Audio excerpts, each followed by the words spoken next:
friends, and welcome to the DNF Diaries. So welcome to what's hopefully going to be a bit of a new series here on my channel. I was wanting to come up with something to do in this vein. Like unhaul projects and various forms of that are pretty common things here on BookTube. Almost everybody who's on BookTube has something that they do where they're trying to just, read older books on their shelf, and there are the different various ways that they pick those. Going all the way back to, I think, what was probably one of the first unhaul projects, which was Kayla from Books and Lala, her closet unhaul project. Coming forward to a little bit more of a resurgence of this kind of idea with Becca and her Shelve It or Scrap It series, which has been really, really popular and has inspired a whole bunch of other booktubers to do a similar thing. I wanted to try to come up with something that was a little bit different, a little bit unique. I didn't want to be copying anybody else. Obviously, the inspiration is there from other people because, like I said, almost everybody on BookTube does some form of this sort of series. So what I've decided to do is I've decided to call it the DNF Diaries. And I'm essentially trying to read books that have been on my shelf, sometimes for a really long time, that I've considered unhauling, but I just haven't. And books that I think are maybe just not for me anymore for various reasons.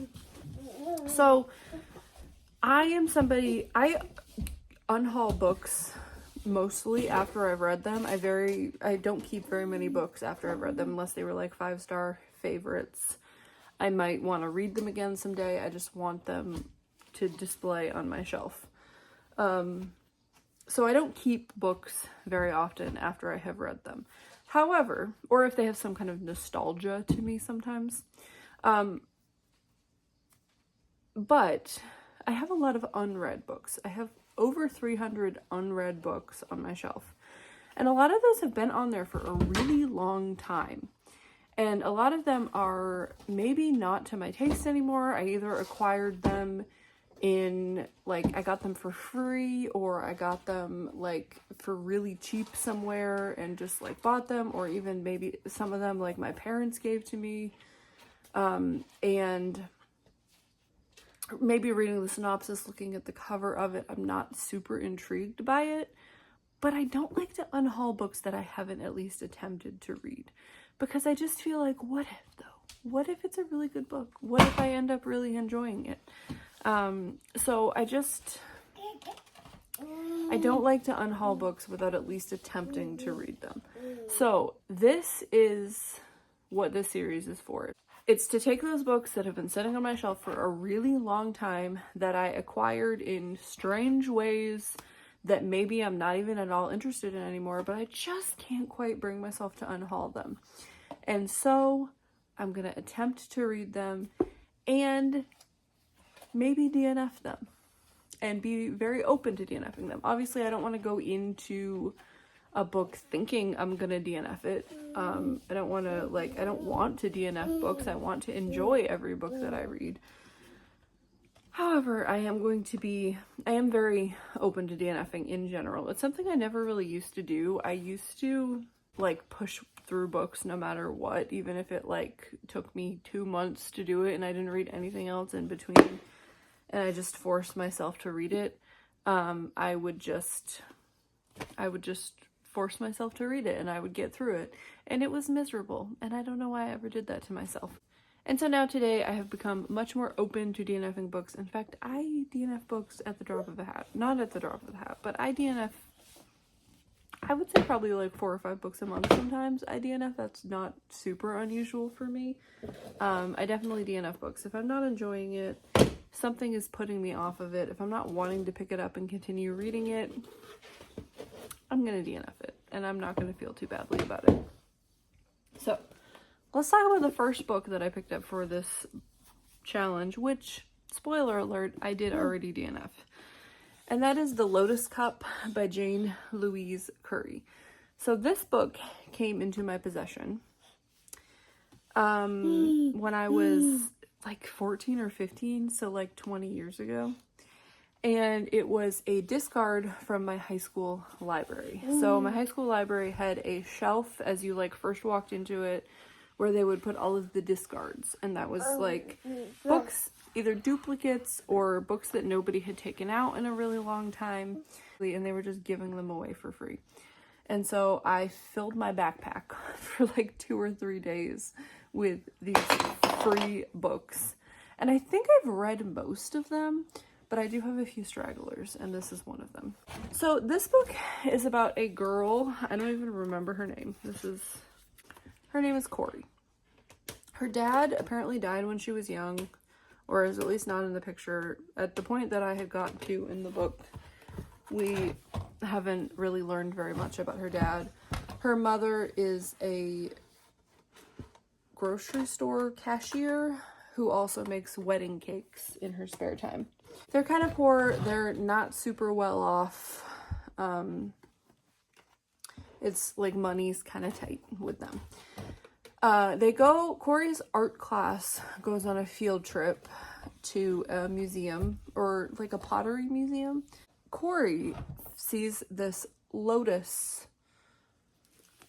ware, I think is what it's called. It's this like very unique and interesting pottery with this really interesting pattern on it.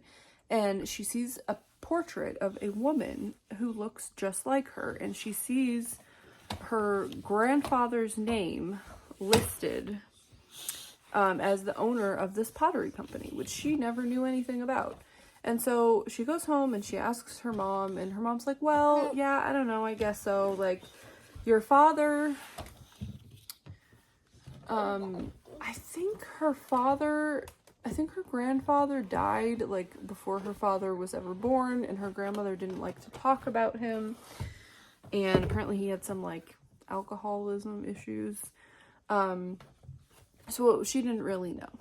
Then she meets this new boy at school and is like, wait, that's my grandfather too. But this woman who he was supposedly married to, who looks like you, who you think is your grandmother, was not, or maybe it's great-grandmother or great-grandfather. Maybe it's great-grandfather. Anyway, regardless. This woman who you think is your great-grandmother, who looks like you, can't be your great-grandmother because our great-grandfather was married to my great-grandmother who's still alive, or has like just died maybe. I don't remember the details. I'm not gonna lie to you guys, I either deleted or forgot to film an intro for this video, and I read not very much of this book and DNF'd it like 2 months ago, and I'm not 100% clear on the details. And so she realizes that this new kid at school is actually her cousin, and he's incredibly wealthy and is fully aware that their great-grandfather owned this lotus ware, and her family is still getting like, you know, income from that, and has all these like family heirlooms, and Corey's family does not have anything and didn't even know that this was a thing. We're also seeing Corey teaming up with this boy whose name is Tip. I think his name is Tip. To kind of look into their family history and figure out what happened. The writing of this book was just a little, like, it was a little dry. It wasn't really keeping me interested. I also am really worried that this was heading towards some kind of weird cousin romance, which I'm not interested in at all. There was like this weird like tension between the two of them, even after they found out that they were cousins, and it just made me feel weird. I don't know. And yeah, like, they weren't raised cousins, but still, they're like blood relatives, and I don't know. I'm not into that. But yeah, just mostly I just didn't care about what was happening. It was a little boring. So I ended up DNFing this. So at least this is off my shelf.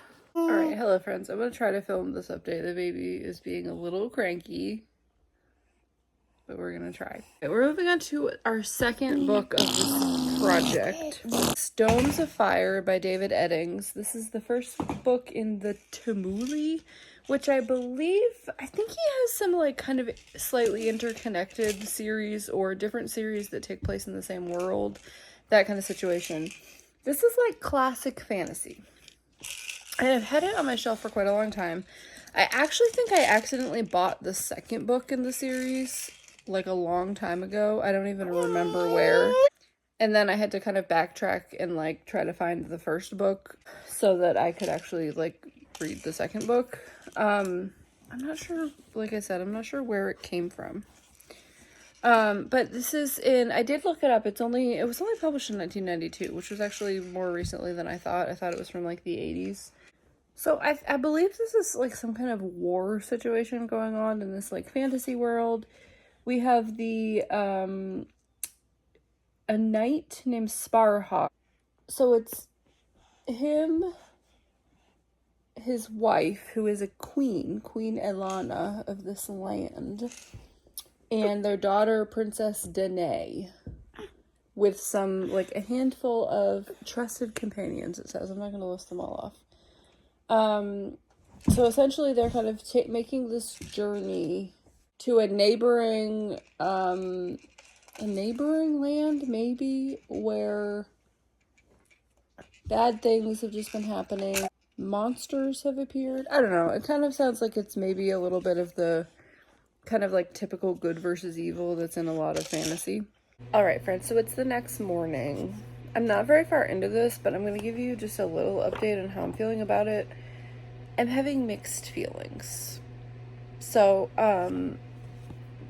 the good is that I am enjoying the plot and like the storyline, I think, and like the writing style. It's reading a little easier than I thought it would. You know, I haven't really read that much like classic fantasy. I think the only thing I've really read is Wheel of Time. I don't know if A Song of Ice and Fire counts as classic fantasy. I don't know when that was actually written. But I just, like, in my mind, classic fantasy can be, like, a little dry and, like, densely written sometimes. So I was just a little worried about the writing style. This is the second trilogy that follows these characters. So I kind of missed out on that first one, but this is the one that I own, and so we're just gonna go with it, and it's fine. So in the prologue of this does summarize what happens in the first trilogy. So the issue that I'm currently having is that, and again, it doesn't happen in this book. In this book, they're already married. They've been married. They have a 6-year-old daughter, so they've been married for, you know, at least long enough to produce a 6-year-old daughter. Sparhawk is 20 years older than Alana, so quite a bit of an age gap there. And he knew her when she was a child, which is a little gross. And it's mentioned, it doesn't say exactly how old she was, but it's mentioned in the first trilogy, she's little more than a child. I don't know exactly what that means. I'm choosing to believe that she was at least 18, because I don't want to think about an age gap romance between a teenager and a, you know, man in his 30s, because that's a little gross to me. So I'm choosing to believe that she was at least 18. But, you know, sometimes in these, like, classic fantasies, sometimes they kind of go by, like, medieval rules where girls are married off at, like, 14, 15, 16, you know what I mean? So I don't know. And it's, like, mentioned that she had, I think they mentioned that she had a preference for him for quite a while, which is weird considering she's so young and he's so much older than she is. It's a little icky. So we're just gonna kind of move on with our lives and kind of ignore it. I do hope that they stop bringing it up. They've brought it up quite a lot, but they seem to love each other. They seem happy. I think the actual like story of the plot and everything, and this like political situation that's going on. I also hope we find more about there does seem to be magic in this land, so I would like to find out more about that at some point. But anyway, I think this is going to be a little slower of a read than I really wanted to be reading at this particular moment, but I think I'm going to be able to push through and finish it. We'll see what ends up happening. I know they go on like a journey at some point. I think they're traveling to this other land where the war is happening. So I know people have like mixed opinions about journeys in like fantasy books. I'm a big fan of a journey personally. I like a journey. All right, pardon my wet hair, but I just got out of the shower. I'm gonna DNF this. I read like 10 more pages. So I think the main part of the problem is that this is the second trilogy in the same world. And I thought I would possibly just be fine to just read it. And maybe I would if I just pushed through. But I'm finding that while there is sometimes a little bit of a cursory introduction to characters and whatnot, for the most part, we are just expected to already know all these characters, this world, what's going on. There are kind of references to things that I think have happened in the previous trilogy. So I'm just like kind of confused, and like I'm expected to kind of already know these characters and already kind of know this world and some of what's going on, and I don't. And like I said, if I just continued to push through and like trust the process, and like eventually I might understand, but I don't particularly care to. This is like a 500-page fantasy book. I have the second book also, so I think I'm just gonna DNF this and unhaul the second book, and we'll just move on with our lives. It's not something I felt super compelled to like read anyway, so there's also some more weird age gap stuff going on. I don't know if there's some kind of like fated mate situation in this world. It's not anything that's really been mentioned, but we already have Alana and Sparhawk, who, like I said, had known each other since she was a child. And now we have a situation going on where Sparhawk is like, has this internal monologue about his 6-year-old daughter and one of the guys in his court or whoever who's 15. So it's not as much of an age gap, but still, she's 6 years old. Editing Stacy here. The last clip there for Domes of Fire ended really abruptly, and then I don't have anything else. I just kind of go into me rolling the dice for Scatagorathon in the next clip. So I'm assuming I lost I like accidentally deleted a clip or something somewhere in there.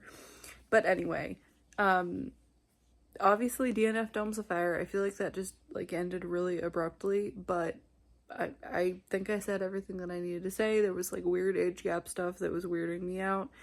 And when I say, I actually deleted a clip where I said I didn't really like political fantasy, which isn't really 100% true. I do actually really like political fantasy. Like a game, the A Song of Ice and Fire series is all political fantasy, and I really enjoyed that. But what I mean by the political stuff that's going on in Domes of Fire that I specifically didn't like is that there was literally like, I don't know, like 20 pages of just these like people who are part of the court in this society sitting in a room talking about stuff that's going on in their world and arguing about what they were going to do about it. And I didn't understand any of what was going on. And so that's where I say I like was kind of like confused about like the political stuff that was going on. But anyway, I ended up DNFing that, obviously. So what I've ended up doing here is because I was already filming this little like DNF Diaries unhaul project video, I decided to just combine it with Scatagorathon, which is a readathon that is it's a Patreon readathon hosted by Bree from Four Paws in a Book. She does this every few months with her Patreon. This was a week-long version of it, and it's essentially she gives you six letters and then 6 prompts, and and you roll 2 6-sided die and whatever, and you end up with a letter and a prompt, and then you pick a book that fulfills the prompt that one of the words in the title starts with the letter. And this was a special kind of like post The Amazing Readathon edition where she actually used all prompts that were guesses that people had made about the city prompts for The Amazing Readathon that were not actually city prompts. So yeah, I know that I filmed a clip where I actually talked about it, and I feel like there was actually another clip where I finished talking about Domes of Fire, because it ended off just like with me talking like mid-sentence, but I apparently just deleted it, so I don't know what happened there. So just to kind of like fill the gap of that information, the next clip is me rolling to figure out what I'm reading for Scatagorathon, and then I ended up just trying to pick like older books on my shelf that I had been thinking about unhauling or that I wasn't sure I was really gonna like, just to kind of continue this little unhaul project. So that's what's going on here. All right, friends, please excuse my old scarred up stained coffee table. It's not dirty, I promise, it's just old. Let's do our first 2 rolls for Scatagorathon. I have not looked at the prompts again ahead of time, so I don't remember which prompts are which, but let's just do our rolls. So our first roll is a 4, so that's going to be for the prompt. And then let's roll for our letter. A 3. So a 4 and a 3. Let's look at what that actually is. Alright, so prompt 4 is a book involving time. And the 3rd letter is T, which should be pretty easy because I feel like T is a pretty common letter that appears in titles. So let's go find a book somehow involving time that at least one word in the title starts with T. We might end up having to twist this quite a lot because I'm not immediately thinking of any books on my shelf that have anything to do with time, but let's look. Let's see what we can find. I have found something. In the Unlikely Event by Judy Blume. This hasn't been on my shelf as long as some of the other books that I've read in this video, but, or attempted to read in this video. But I got it in a subscription box 9 years ago. I checked the publication date. It was published in 2015. So that was probably almost 10 years ago at this point. Hi, baby. He just climbed up on the couch himself. He's very mobile right now. It's a little terrifying. But anyway, this is, I believe, Judy Blume's first, like, adult book, or I don't know, one of her very few adult books anyway. So this is a kind of a dual timeline, like, contemporary fiction. It's following a woman named Miri who is from this small town in New Jersey. In the 1950s, when Miri was 15, there was this kind of tragic event of a plane crash, maybe multiple planes, actually, that happened. And now in 1987, she is coming back to her small town where they're having kind of this, like, commemorative event for these plane crashes, this thing that happened. And so we're following both timelines of kind of what happened. And so we are, I don't know, I'm in kind of a weird reading mood right now where I don't really know what I want to read. And so this kind of contemporary romance, or not romance, this just kind of contemporary fiction kind of was calling to me. All right, I will come back to you guys after I have read some or all or DNF'd it. We'll see. So I got like 18 pages into this, and I'm DNFing you.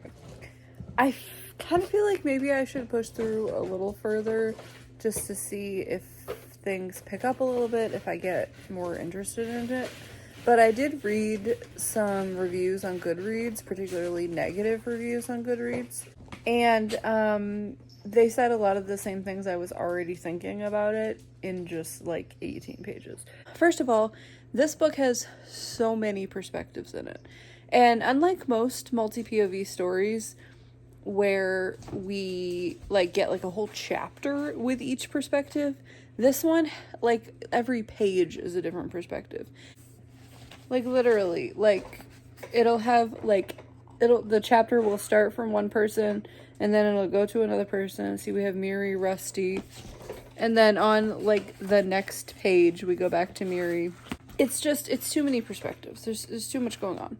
It's also just written in like a really boring way. I don't know how to describe. It's just like 18 pages into it, I was bored out of my mind and did not care at all about any of these people. And yes, again, I know I only got 18 pages in, but I don't care. I just don't care about what's happening in this story. So, unfortunately, we're DNFing it. But that means that we need to roll the dice again. So let's roll again, and let's see what our second book for Scattergorathon is going to be. Hopefully, it is more successful. Alright guys, there's only one that I really don't want, and I think it's a number 5 for prompt. I should have looked at the prompts before I rolled, but you know what? It's fine. I think it's a number 5 that I don't want. Anything else, I will be fine with. A 3. And then for the letter, a 3. Didn't we get a 3 last time? Oh well. Alright, so yes, I have already gotten a 3. It's the letter T. It's fine. The prompt is a book that you don't know much about. Obviously kind of up to interpretation, but I'm gonna kind of take this as a book. I mean, obviously I have books. Obviously at some point all of the books that are on my shelf I am aware of. I've got for a reason, and when I got them I knew what they were about. But I think I'm going to kind of take this as books that I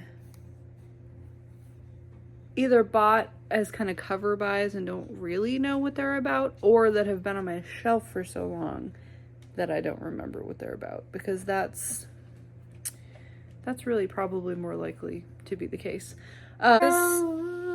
This baby is getting tired and ready for a nap, but let's see if I can very quickly tell you about the next book that I have picked.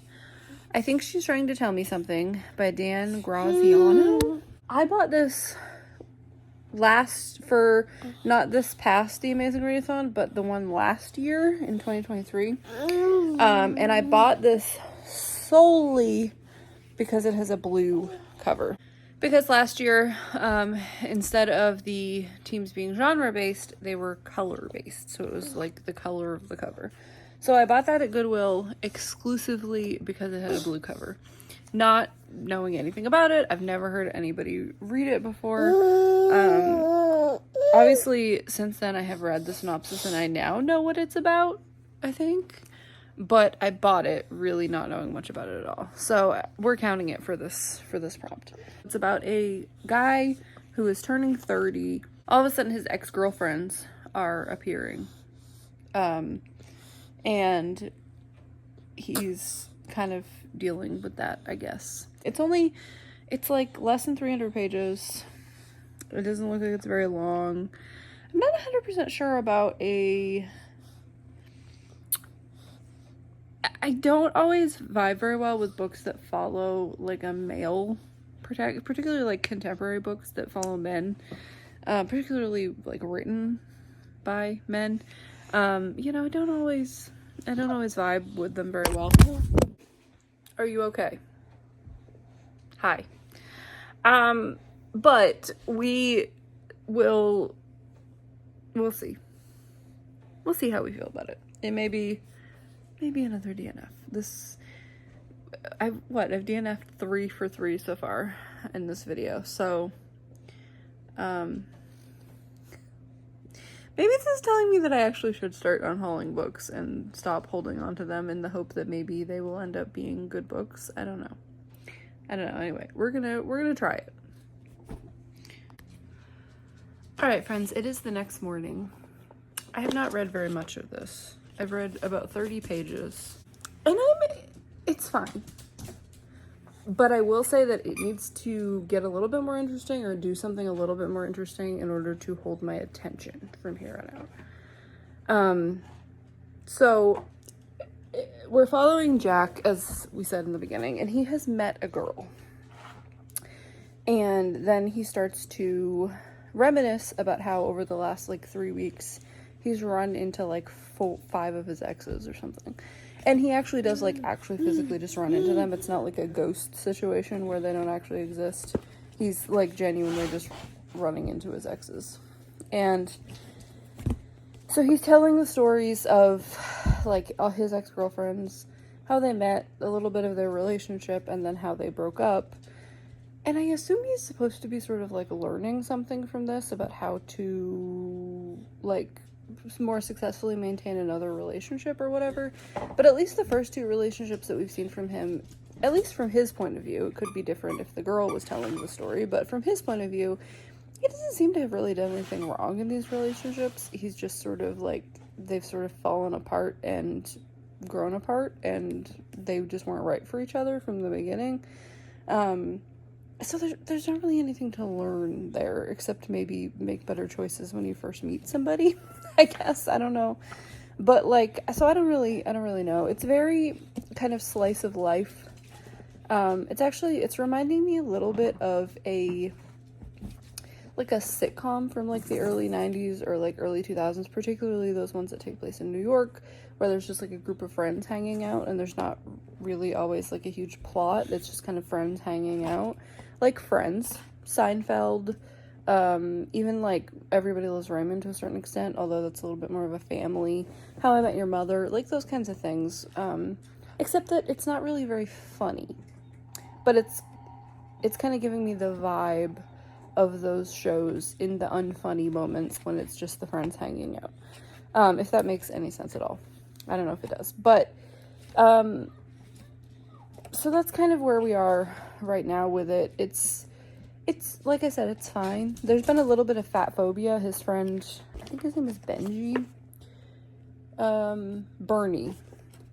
His friend Bernie is described as being fat, and he talks pretty badly about his friend, so that's not cool. He's a little bit of a ladies' man, Bernie, and he talks about how he, how surprised he is that so many women seem to like Bernie so much, even though he's also described as being charismatic and charming. Apparently, in Jack's mind, that doesn't seem to, it shouldn't supersede the fact that he's fat, and women shouldn't want to sleep with him, even though he's very charming. Anyway, I didn't love that, but but yeah, I'm finding it's fine. The writing is nothing groundbreaking. It's well written, but it's nothing groundbreaking. But there's no oh, I'm only 30 pages into it, so but so far, there's nothing profound going on here. I'm hoping that there's going to be some intense character growth. Yeah, I'm just kind of hoping it goes in a direction I'm not expecting. Maybe things just get a lot more interesting here at some point. Otherwise, I'm going to start to get really bored. Alright, friends, it is Sunday morning now, so it's been a couple days since I last spoke with you, and I am not as far into, I think she's trying to tell me something, as I should be. I'm on page 92, so we're almost 100 pages into it. I'm a third of the way into it at this point. And just kind of had a little bit of some conversation between him and Jeff and Bernie about women in general, and I'm starting to think that Jack is in fact the problem. Not that he's actively done anything wrong in any of these relationships. It's not like he was cheating. It's not like he's actively an asshole or anything. But he feels a little bit like Ted Mosby from How I Met Your Mother in his very worst qualities, in that he's just kind of like a little sad and pathetic and desperate for love in any form, regardless of whether or not he actually even likes the person. Like, it doesn't seem to matter to him who he is with. He just wants to be with somebody for the sake of being with somebody, so he's not alone. That seems to be his only motivating factor. Like, he's not like a super romantic, well, which is, I guess, different from Ted, because Ted is a pretty romantic, like, lovey-dovey guy. Jack is not that. He's just, like, a guy. He's just, like, a typical, like, he's a sports writer. He's a little bit of a dude bro. Not that bad, but, like, a little bit. And he just kind of, like, he hangs out with his friends and drinks all the time and just kind of wants somebody, mostly so he has somebody. He doesn't seem to care who it is or whether or not he actually likes the person. He just wants to be with somebody. I'm not really enjoying this. I'm not, like, loving it, but I'm also not disliking it enough to DNF it. I do feel like he's starting to have a little bit of some, like, reflection about why his past relationships went wrong, and, you know, like, just, like, he's starting to have, like, a little bit of reflection. Not a ton, but a little bit of, like, oh, like, maybe there's something to be learned here from these past relationships. Maybe this is why I keep running into all of these exes. Maybe it's, you know, essentially it's the universe is trying to tell me that I need to pay attention to this and that I need to learn something from these failed relationships. And I think it's like, it's trying to be, like, profound and say something really interesting, but I think it's just not quite hitting with what it's trying to do. We're gonna push through another 50 pages or so, and we'll reevaluate how I feel about it at, like, the halfway point. It's been a minute, guys, but we have to finish out this little vlog. So I did finish, I think she's trying to tell me something. I finished this a while ago, like more than a week ago. So I don't 100% remember. I have this problem, this is why I don't do wrap-ups. I have this problem where unless I, like, really, really, really loved a book, I read a book and I immediately forget everything that happened in it. Does this happen to anybody else? I don't know. Anyway. And particularly with a book that I felt very meh about, that's even more pronounced, where I don't remember very much that happened in this book. I do remember I wasn't enjoying it for most of the beginning of it, as I already updated you guys. I'm pretty sure I haven't watched back the clips, but I'm pretty sure I told you guys that. In fact, I was contemplating DNFing it. Then it got better. So, like, halfway, maybe a little less than halfway through, up until, like, almost the end, I was actually quite enjoying it. We were following Jack as he was actually, like, learning things from his, you know, mistakes that he had made in past relationships. And again, not all of them were really, like, mistakes that he had made. A lot of it was just really people that he wasn't really very well suited to. And so then it just didn't work out, and it wasn't really his fault that it didn't work out.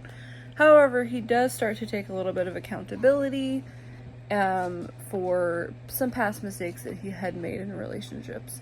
And we see him dating somebody else. And yeah, it was very interesting to see a kind of a rom-com style book from a guy's point of view. Normally we get, like, maybe we'll get a perspective from a man, but it's mostly from the woman's point of view. And even if we get a perspective of a man, most romance novels are written by women. And so even if we're getting the perspective of a man, is it really what a man would do in that situation? Is it really how a man would act in that situation? This was obviously written by a man, so it's a very male perspective, obviously, because it's written by a man. It's like genuinely like how men act and feel during dating. What are you doing?